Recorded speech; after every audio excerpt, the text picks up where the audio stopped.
Acompanhe os programas de nosso acervo que são disponibilizados diariamente na internet e transforme seu lar no lar do Progredir Infinito. Inscreva-se em nosso canal no YouTube, youtube.com/Seitonoi Brasil. Curta nossa página no Facebook, facebook.com/SNI Brasil e acesse sni.org.br. Programa Seitonoi na TV, a qualquer hora e em qualquer lugar, levando até você o modo feliz de viver em harmonia com a natureza.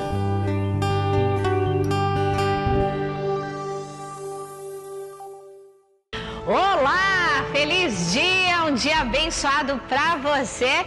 É hoje que você vai aprender tudo o que precisa para ser mais feliz, porque está no ar o programa Seitonoi, o modo feliz de viver em harmonia com a natureza. E sinta-se em casa e, como sempre, muito bem-vindo, viu? É uma alegria muito grande tê-lo aí do outro lado da telinha. Eu sei que somente coisas boas virão para você acompanhando o nosso programa, tá bom?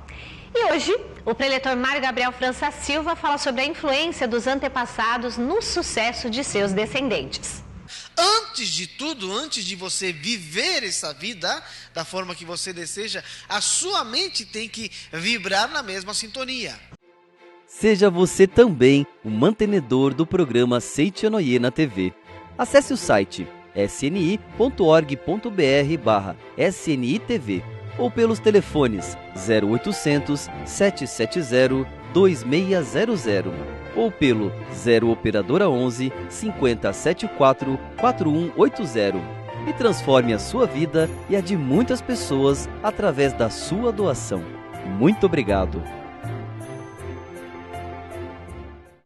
Chega de mitos e medos em relação a assuntos espirituais, porque está na hora de você saber que o amor que nos une aos espíritos de nossos antepassados é uma força poderosa que traz proteção e, com certeza, muitas bênçãos, não é?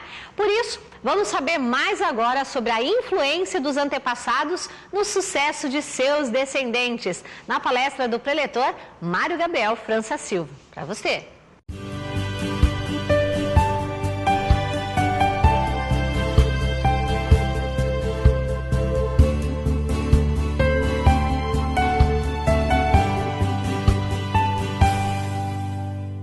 Bom? Valeu a pena? Que maravilha! Que bom! Então, como foi falado, hoje estarei utilizando o livro Melhore Seu Destino, orando pelos antepassados, né?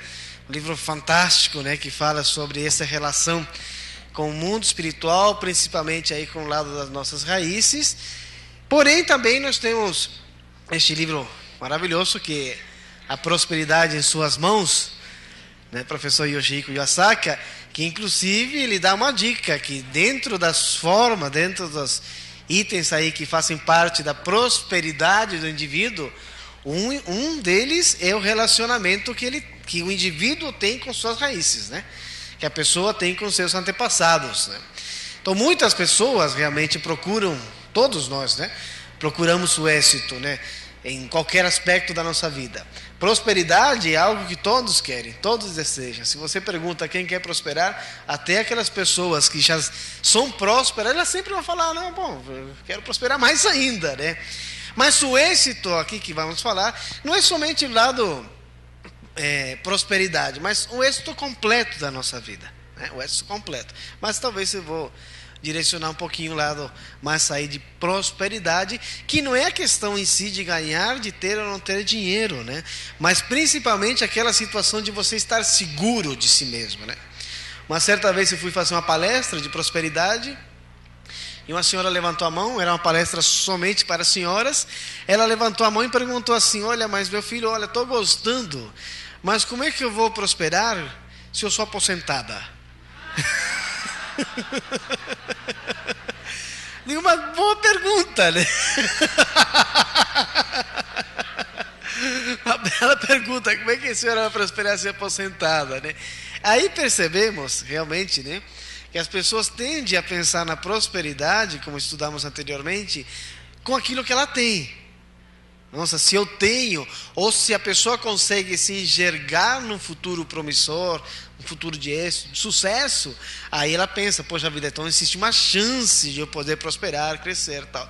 Mas para ela, né, dentro, né, desse pensamento, eu sou aposentada, não tem como prosperar, ela pensava assim, né?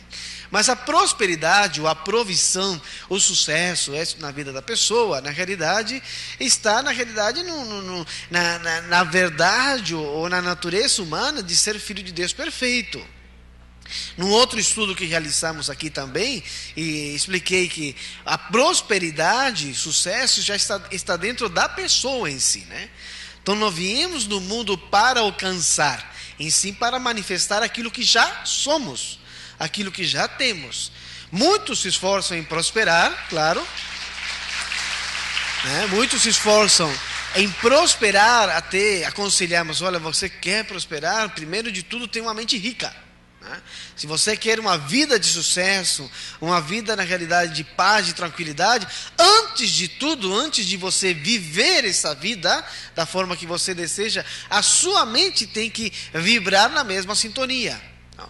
Ou seja, se eu quero prosperar, é necessário que a minha mente seja próspera. Quando eu iniciei na Seichonoye, em torno de 20 anos atrás, me encantei, né, pelo movimento.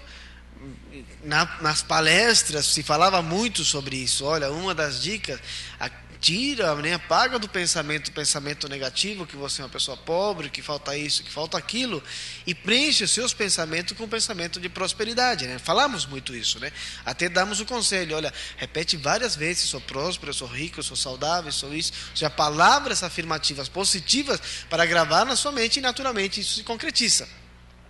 Mas quando, né, 20 anos atrás, quando eu mais pensava na prosperidade, na realidade mais pensava na pobreza. Toda vez que eu falava, eu sou próspero, aí vinha aqueles pensamentos, que nada, né? Próspero, né? Como próspero? Ou as contas, ou a dívida, ou o futuro, não tem futuro nenhum, né? E aí eu fui correndo para minha cunhada, que foi a pessoa que me levou para o ensinamento, e ela me disse, mas claro, Gabriel, graças a Deus ela soube me explicar na hora. É lógico que isso esteja acontecendo, fica tranquilo, porque eu falei para ela, olha, adoro a Seichonoye, mas eu acho que não é para mim. Eu falei, eu não consigo fazer. Mas é óbvio que isso acontece, sabe por quê?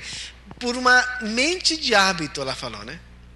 Um hábito que você tem, ou tinha, né, no passado, estava tão arraigado nas coisas que você não tinha, em pensamentos totalmente negativos, que neste momento que você está treinando a modificar os seus pensamentos, é como se a mente respondesse. Mas para lá, você a vida inteira me disse o contrário, né? Agora você está mudando o que você me ensinou, né? Então você tem que ser persistente, ela falava, né? Você tem que treinar mais, treinar mais, treinar mais. Naturalmente você vai fazendo com que primeiro seja um treino, depois se torne um hábito pensar em coisas boas, e depois de um hábito se torna algo natural. Algo natural. Naturalmente, numa situação às vezes aparentemente adversa, quando o indivíduo já gravou dentro de si que somente coisas boas podem acontecer com ele, se acontece uma situação adversa, ele procura o fato bom, né? Quando ele tem que resolver um problema, ele já vai resolver o problema com a certeza de que o problema já está solucionado. Olha que interessante. Uma vez perguntaram para o mestre, como que podemos medir a espiritualidade de uma pessoa? Ele disse, não tem como medir. Há características. E uma das características de uma pessoa que evoluiu, uma delas é, se ele passa por algum conflito, alguma desarmonia, alguma situação adversa, logo ele procura a solução. Não é como talvez outros que numa situação adversa, ele se entrega, né? Ele mergulha nessa situação adversa. Olha o que aconteceu, né? Mas é assim mesmo, não tem jeito, eu sou isto, eu sou aquilo. Olha a doença que estou. E aí fala, né, para muitas pessoas sobre esse fato negativo. Tarará, tarará. Uma pessoa que evoluiu, ele não vê o lado negativo. Naturalmente, ele já procura a solução para isso, de uma forma harmoniosa, mas de uma forma natural. Um dia chegamos lá, né? Sem dúvida, chegamos lá. Bom, e nós vamos, né, como falei anteriormente, nós vamos estudar também o fato, né, ou deixar talvez algumas ideias, né, sobre a importância dessa relação com os nossos antepassados. Então, como eu falei, muitos se esforçam em mudar a mente, mas não estão se esforçando em dedicar àquelas pessoas que nos antecederam um sentimento de amor, um sentimento de gratidão, através da melhor forma que nós conhecemos, que é a leitura de palavras da verdade. Então, nós oferecemos todos os dias aos nossos antepassados, né, a oração, a leitura das sutras sagradas, Juva de Néctar da Verdade. Por quê? Porque através dessa leitura que os descendentes oferecem aos antepassados, eles, no mundo espiritual, conseguem purificar também a sua mente. E se por acaso existia no mundo espiritual antepassados que estavam em ilusão, né, com pensamentos totalmente distorcidos, através da leitura dessa sutra sagrada, dessas palavras da verdade, consegue purificar a sua mente e naturalmente vibrar de uma forma bastante positiva. Muitas pessoas desconhecem a relação entre o mundo espiritual e o mundo material. Pensam que o ser humano deixa de existir quando ocorre a morte física, né? Muitas pessoas pensam assim, né?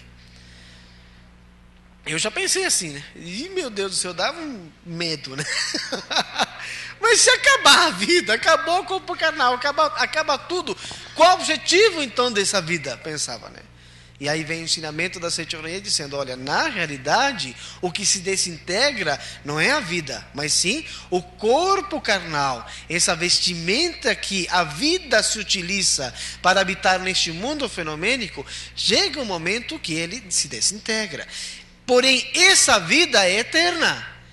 Em si, morrer, com o sentido que nós falamos, né, de deixar de existir, o que deixa de existir é somente esse corpo carnal. A vida, ela continua existindo.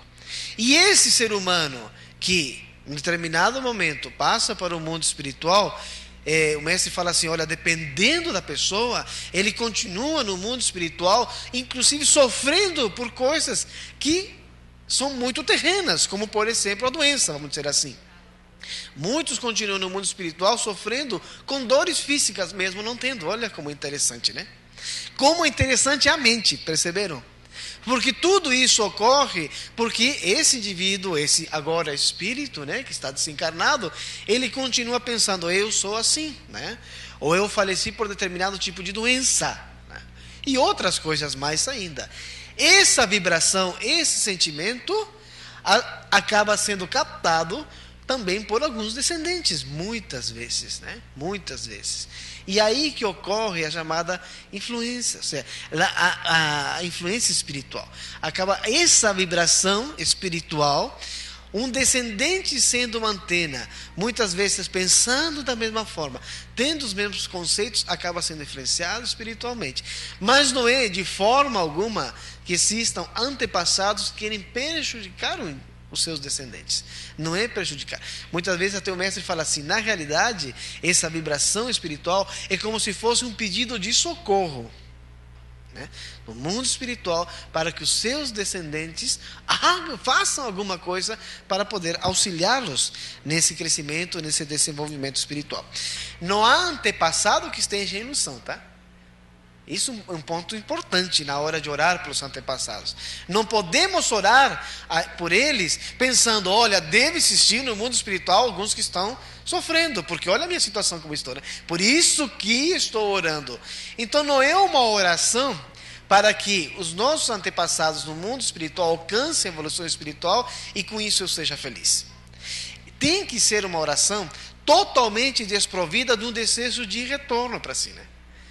Toda oração que se faz, vou orar para fulano de tal, porque orando para ele eu vou ser feliz, já tira todo o sentimento de pureza. Como muitos que falam assim, vou perdoar o meu pai, porque perdoando o papai, dizem que eu vou encontrar metade da alma. É verdade, é verdade. Mas enquanto existir o propósito, vou te perdoar para eu encontrar um benefício nisso, a pessoa mesmo perdoando não encontra. Por quê? Porque o desejo ainda é um pouco egoísta, da mesma forma que os antepassados. Toda causa produz um efeito. Essa é a grande lei do universo. mesmo que existam casos de indivíduos que praticam maldades e não sofrem consequências disso neste mundo, nunca se deve menosprezar a lei de causa e efeito. O fato de alguém praticar más ações e não sofrer punição neste mundo significa que ele terá de prestar contas no outro mundo, onde será feito o balanço geral dos atos que praticou nesta vida. O outro mundo pode ser o mundo espiritual ou uma próxima reencarnação. Mas se o homem é filho de Deus perfeito, para que sofrer então, né? Para que deixar os nossos antepassados passando por um possível sofrimento, por ter talvez praticado atos ou pensamentos errôneos por desconhecer a verdade que o homem é filho de Deus e sofrer? Então nós que já alcançamos um conhecimento de que a vida é eterna, porque isso é um dos pontos importantes, né? Quando você ora para os antepassados, eles alcançam a compreensão que a vida é eterna. Nós que alcançamos essa compreensão que a vida é eterna, né? Que o homem é filho de Deus, ao ler essa sutra, naturalmente eles deixam de sofrer, né? No livro A Prosperidade em Suas Mãos, também o professor Yoshiko Iwasaka, ele diz assim: as raízes do ser humano são os antepassados deles. O Seiichi Onoye, ele faz uma analogia, vamos dizer assim, dizendo assim que a família, incluindo aí os nossos antepassados, claro, é como se fosse uma árvore, né? Como está representada nesse livro aqui, Melhore Seu Destino Orando para os Antepassados. Na árvore, vamos dizer assim, que existe as raízes, o tronco, os galhos com seus frutos. Os antepassados representam as raízes. Uma árvore, para dar bons frutos, é necessário que, no mínimo, as suas raízes estejam fortes, né? Saudáveis. Se a raiz não é forte e saudável, qualquer vegetal, uma árvore, enfim, essa árvore não vai produzir bons frutos. Pelo contrário, né? Ou vai produzir frutos, se o fruto é doce, não vai ser tão doce assim, ou não vai dar frutos. Ou seja, nesse caso, não vai colher a prosperidade. Mas por quê? Porque na realidade, primeiro de tudo, as raízes não estão fortes. Quando nós, que representamos esses galhos, esses frutos, oramos pelas raízes, essas raízes ficam fortes. E naturalmente dá bons frutos. Quando a pessoa ora para os antepassados, parece que a vida da pessoa toma um outro rumo, né? Ela encontra muito mais facilidade, né? Para desenvolver os seus projetos, para alcançar inclusive os seus sonhos, para solucionar alguns problemas que às vezes se originam, mas por quê?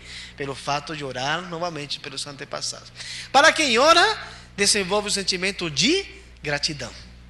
Para nós que estamos orando, com sentimento de gratidão, desenvolvemos esse sentimento de a tudo dai graças. Assim Jesus Cristo nos ensinou, né? A tudo dai graças.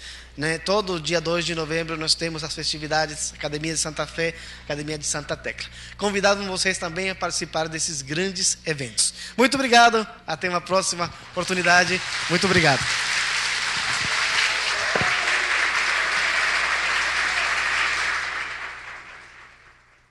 Nós fomos capacitados a materializar o céu em nosso lar assistindo ao programa Seiichi Onoye, o modo feliz de viver em harmonia com a natureza. Muito obrigado pela sua participação, viu? É sempre uma alegria muito grande poder contar aí com a sua presença do outro lado da telinha, viu? E olha, orar é olhar com mais esperança para si mesmo e nesse ato capacitar-se para brilhar cada vez mais. Então vamos juntos ao nosso momento de oração.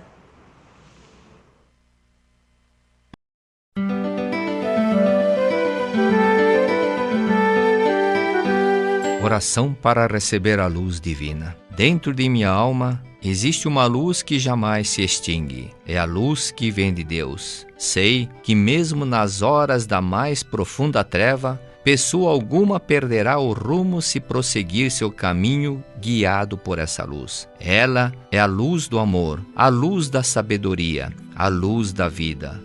Ao resplandecer o amor, eliminam-se todos os ódios. Ao resplandecer a sabedoria, desvanecem-se todas as ilusões. E ao resplandecer a vida, desaparecem a fadiga, a senilidade, as doenças, a morte. Quando a luz divina do amor começa a brilhar dentro de mim, desaparece a barreira entre o eu e os outros. Então, todo e qualquer pensamento de disputa desaparece da minha mente. Os sentimentos de cólera e ódio transformam-se em perdão. E, finalmente, torno-me capaz de até abençoar os que me ferem. Mantenho constantemente aberta a janela de minha mente, e eis que recebo, neste instante, a divina luz do amor. Com seu grande esplendor, ela ilumina toda a minha existência. Quando a luz divina da sabedoria começa a brilhar dentro de mim, deixo de ver o homem como um simples ser material e desperto para a verdade de que o homem é um ser espiritual. Então, meus anseios pelas coisas materiais vão diminuindo gradativamente. Meus pensamentos dirigem-se cada vez mais para as coisas espirituais. Minha conduta passa a ser norteada pelo sentimento de amor ao próximo, e assim a minha vida fica totalmente purificada. A luz da vida de Deus já começou a brilhar dentro de mim. Todo o meu ser está transbordante de força vital.